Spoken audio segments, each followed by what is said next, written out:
Magandang araw po sa ating lahat. Ito po yung pag-monitor natin kagabi sa Dalampasigan po sa may Baywalk dito sa Mati, Davao Oriental. Nag-walking po kami.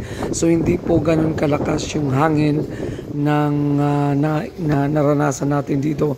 Hindi katulad doon sa Luzon at saka sa Visayas na talaga po ang lakas ng hampas ng hangin at ng alon dulot ng bagyong Juan.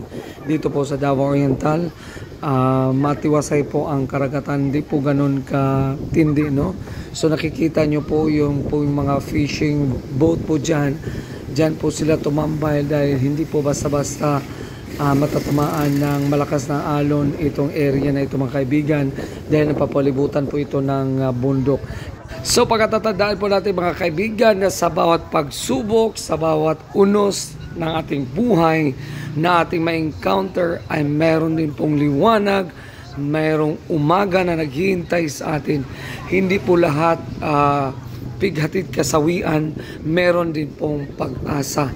So far, yan lang ang pinakauling kaganapan dito sa ating patuloy na pagpapatuloy. Maraming salamat and God bless us all.